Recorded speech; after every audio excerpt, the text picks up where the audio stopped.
I had predicted that we would be going into game 5 with the Lakers Nuggets 2-2.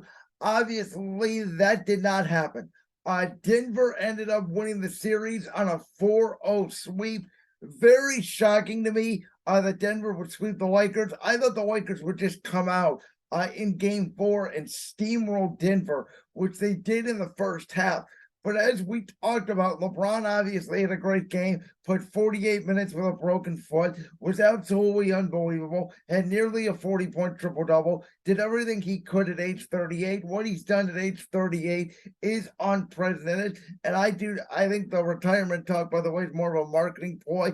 I don't want to hear any talk of retirement. LeBron's going to be back next year in the purple and gold, and this Lakers team is constructed very well to at least make a postseason run. Not sure about another finals run, but again, just constructed well enough to make a playoff run, I believe. Denver, I doubted Denver all year. I've doubted Nikola Jokic. I still don't know if he's the best player on the team. Listen, Jamal Murray, to me, should have won the Western Conference Finals MVP, which to me is a Mickey Mouse MVP anyway. I talk about the MVP regular season award being Mickey Mouse. The Western Conference Finals MVP is Mickey Mouse. To me, the only series that truly counts and where we are going to see if Nikola Jokic is truly what everybody else said before the postseason, and that is potentially the best player in the world, is for him to go on the big stage, the NBA Finals, and put up numbers against either Miami or Boston. We'll get to that incredible series in a second. But Denver is deep. You know, Michael Porter Jr. has played his part. KCP has played his part. So there's, supporting cast has helped Jokic and Jamal Murray when they have had off nights. They have shot incredibly well, which I thought was the difference in 3 out of the 4 games. Was, the Lakers would play very well in the first half. Denver, though, would either just kind of hang in there or even be tied or have the lead with the Lakers, and then their fresh bodies over the Lakers' aging old bodies would take over in the second half. I thought Anthony Davis at times was very aggressive against Nikola Jokic. I thought he could have been way more aggressive at times. But ultimately, I thought LeBron settled for a lot of shots at age 38, though. It kind of makes sense. He cannot drive to the basket as consistently as he could. And the whole Lakers series can be summed up by that great play Jamal Murray made at the end of game 4. I initially thought it was a foul. When you look at the replay, though, you can clearly see, and again, being objective, you guys know I wanted a Lakers Celtics or Lakers Heat NBA Finals. Being objective, that was a great play by Jamal Murray, who, again, I thought was the best player in the series.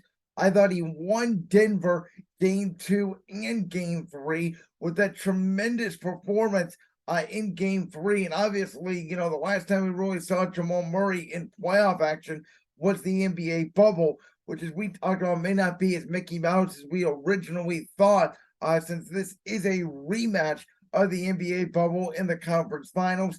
But Denver came out healthier, experienced, and ready to prove the whole world wrong. Pundits like me who thought they had no chance to get by Phoenix. I thought they would roll by Minnesota pretty easily. I thought Phoenix would win in 6. And then I thought I actually thought Warriors, Suns, Golden State moves on to play Milwaukee in the finals. That obviously did not happen. But kudos to Denver. I think that, every city and every team in every city deserves a championship. Obviously, we know the Broncos' success in football. Now, Colorado made one World Series. They've been a disaster for years, though I have believed, as I always said, teams like the Orlando Magic, teams like, the Minnesota Timberwolves, teams like the Denver Nuggets, teams like the Sacramento Kings, teams like, I don't know, the Oakland A's, teams like the Cincinnati Reds, teams like the Pittsburgh Pirates. These teams that have either won one championship a long time ago or teams that have never won a championship. The Cleveland Browns, the Detroit Lions. I believe every franchise at some point in history will win a championship, and the city deserves a championship because Denver fans have felt what it's like to win a football championship. they don't know what it's like to win an NBA championship. So especially if Boston, who, it was down 3-0, they forced game 7. If Boston comes back and defeats Miami tonight in game 7, I'll be rooting for Denver in that series. I think most of the country will be rooting for Denver. If it's Denver, Miami, it's going to be very interesting because Miami's story, even though the Heat have won a ton of championships, Miami's story as being the only 8 seed in history to win a championship, to almost being eliminated by the Chicago Bulls in the second game of the play-in tournament. It would be the best championship story potentially in the history of the National Basketball Association. Way better than the Cavs 2016 NBA championship, which we all know is historic. The Cavs Golden State Finals has been easily the best NBA Finals in the last decade. It's the last time we had a game 7. It was really the last close-ish series in the finals outside of those Heat, Spurs series in the early 2010s.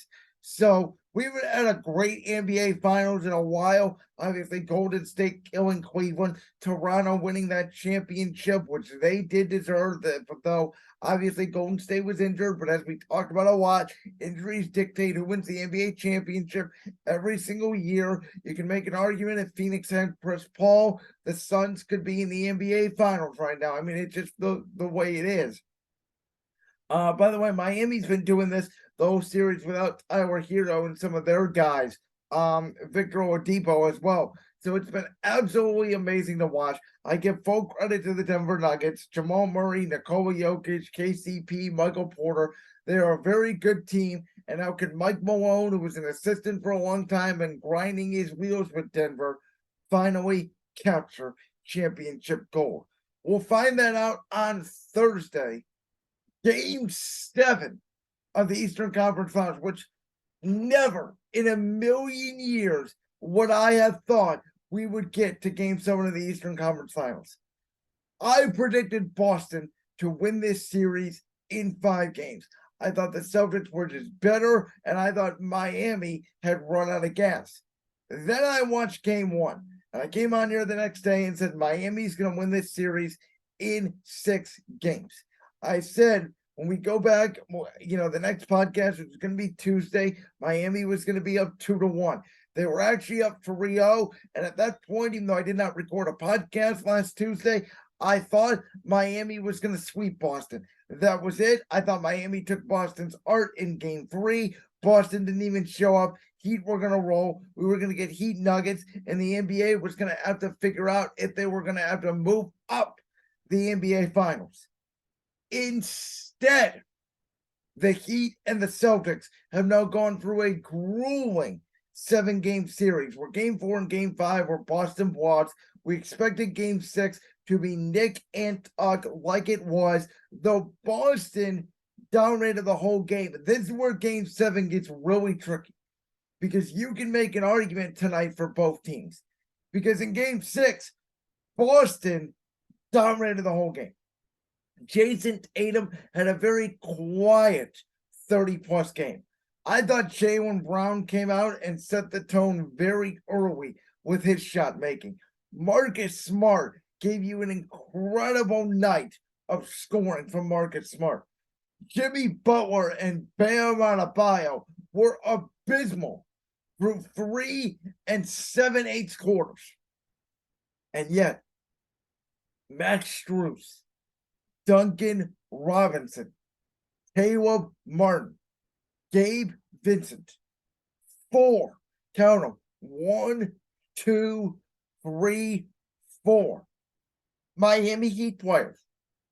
All, by the way, undrafted. Carried the Miami Heat team for 3 7/8 quarters and kept the Heat within striking distance. And Duncan Robinson, which I believe the moment, by the way, was a little bit too big for him, had 2 threes. Now, he's a young kid. I'm not going to bang on him yet.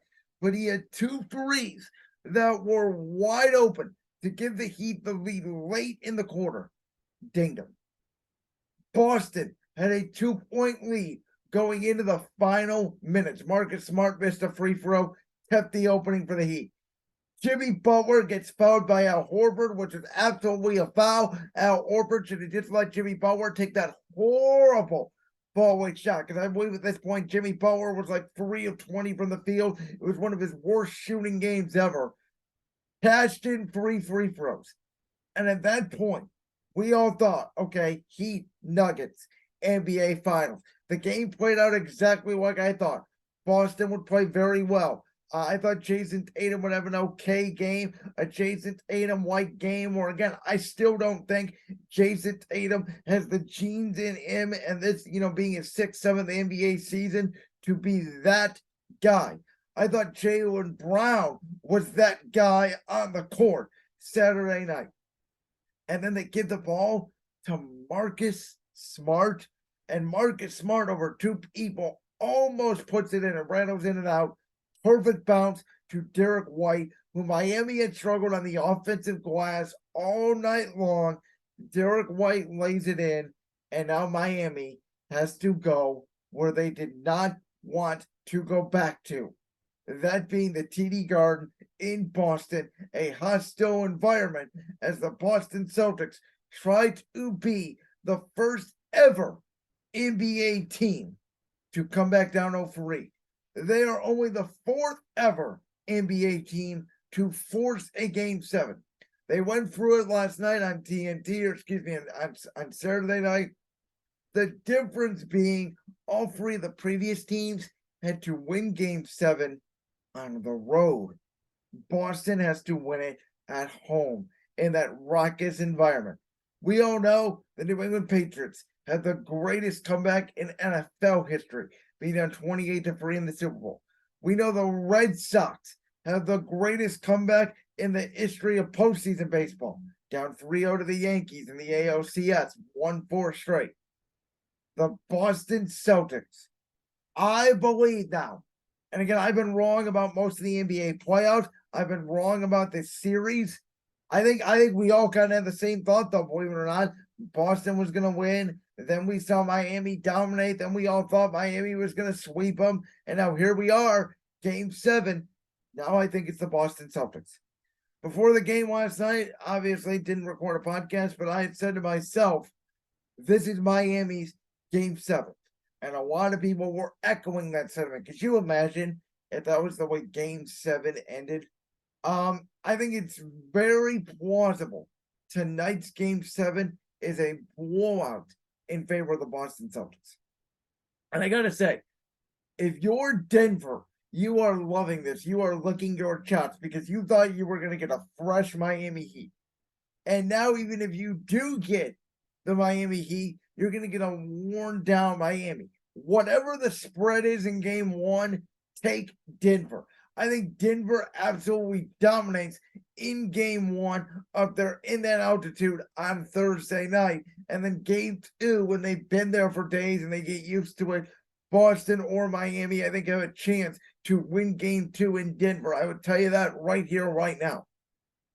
But now you may get Boston. And I'm telling you, I'm watching Boston and Miami. I actually think Miami, we talk about those 4 undrafted players that were absolutely incredible. I think Miami is actually, contrary to most people's belief, a little bit deeper than Boston. But Jimmy Butler and Bam Adebayo on their home court did not show when it mattered. And again, Bam Adebayo was a really good 2. He's the 3rd or 4th best center in the Eastern Conference, right behind Jared Allen, Joel Embiid. But he did not show up last night. And Jimmy Butler, who for the first 14 games of the playoffs, obviously the 5 games against Milwaukee, the 6 games against the Knicks, the 3 games against the Boston Celtics, was absolutely incredible. He was a top 5 to top 3. Some even put him top 2 or even number 1 of the best player in the NBA playoffs. The last 3 games, Jimmy Butler has completely disappeared, and it's why nobody puts Jimmy Butler on your current top 10 list of NBA players. We give players their flowers when they do incredible things. I've been a very harsh critic of Nikola Jokic. I gave him his flowers earlier in this segment. I have given Jimmy Butler his flowers since day one, way back in mid-April at the start of these playoffs. I have to criticize Jimmy Butler because the last 3 games, he has not been that guy. And if the Heat go down in the history books, it's on Erik Spoelstra, who I think is a great coach, and I think it easily outcoached Joe Mazzulla in this series. If coaching does matter at least a little bit in the NBA, Denver will win the NBA Finals over Boston, strictly because I would take Mike Malone over Joe Mazzulla any day of the week. Miami, Denver is a little bit closer. I would probably still lean Denver, though that to me is a lot more closer series than people think because of Miami's depth versus Denver's depth.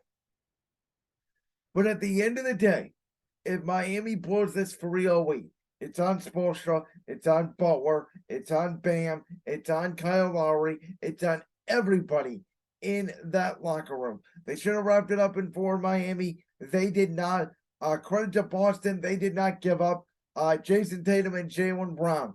Do they have one more magic trick in the hat to get them over in Game 7? I do think they do. I think Boston wins it relatively between 10 and 15 points. I'm going to say 119 to like 104 tonight. Boston wins Game 7. We get Boston-Denver in the NBA Finals. Patriots, Broncos, if you will. We've seen those battles. We've seen Red Sox, Rockies in the World Series 2007. Celtics, Nuggets, NBA Finals, I believe, is the direction we're heading. And I will preview that on Thursday. You like that clip from the Brands World Podcast? If so, make sure you go down there and hit that subscribe button. While you're down there hitting the subscribe button, make sure to also hit the notification bell so you never miss another upload. And make sure you check out all the other clips from the Brands World Podcast right here on YouTube.